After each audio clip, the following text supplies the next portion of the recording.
Mitsubishi Ki-21, sang penakluk langit Asia Timur. Pada awal 1930-an, langit Asia Timur dipenuhi gejolak. Kekaisaran Jepang, yang sedang berambisi memperluas pengaruhnya, menyadari bahwa masa depan peperangan akan ditentukan bukan hanya di darat atau laut, tapi juga di udara.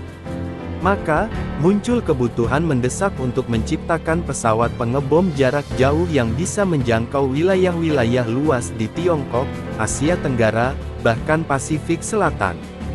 Dari kebutuhan strategis inilah, Mitsubishi Ki-21 lahir, pesawat pengebom berat yang kemudian dikenal oleh sekutu dengan nama sandi, Sally.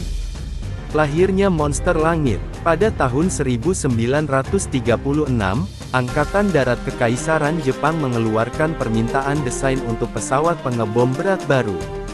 Dua raksasa industri penerbangan, Mitsubishi dan Nakajima, bersaing ketat dalam pengembangan prototipe. Mitsubishi mengajukan desain mereka, yang kemudian dikenal sebagai Ki-21, dengan pendekatan yang radikal, kecepatan tinggi, daya angkut bom besar, dan jangkauan luar biasa.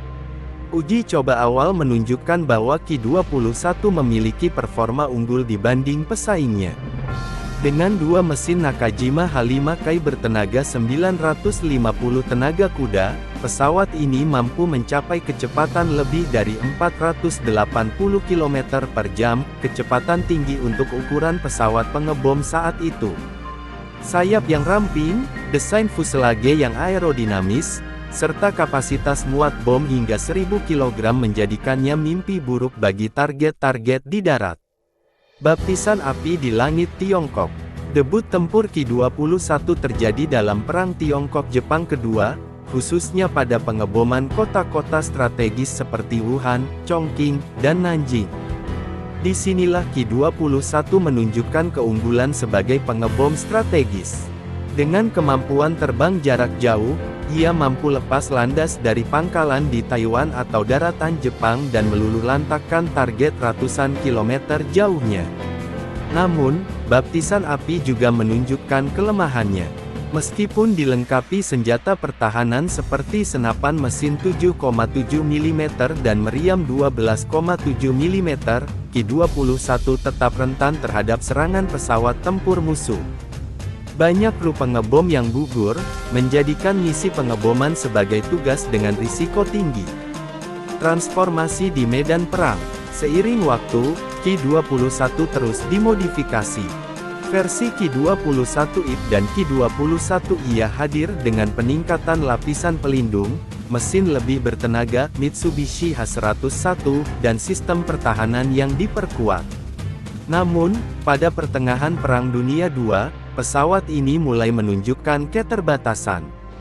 Dibandingkan dengan pesawat sekutu seperti B-17 Flying Fortress atau penempur seperti P-40 Warhawk, Ki-21 kalah dalam kecepatan, daya tahan, dan daya tembak.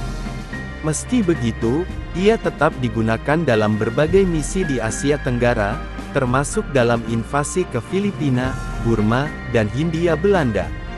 Bahkan dalam pertempuran mempertahankan Burma dari pasukan Inggris dan sekutu, Ki-21 menjadi andalan dalam memberikan dukungan udara jarak jauh.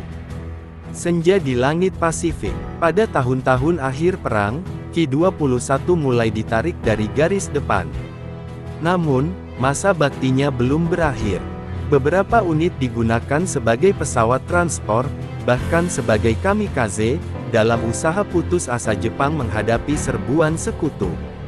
Dalam misi terakhirnya, bukan hanya sebagai mesin pembawa bom, tapi sebagai simbol pengorbanan, sisi tragis dari perang yang tak mengenal batas. Warisan dari masa lalu.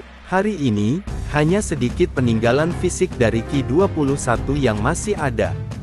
Namun, di museum-museum militer Jepang dan beberapa negara Asia, model dan dokumentasi pesawat ini masih tersimpan sebagai artefak penting dari sejarah penerbangan militer.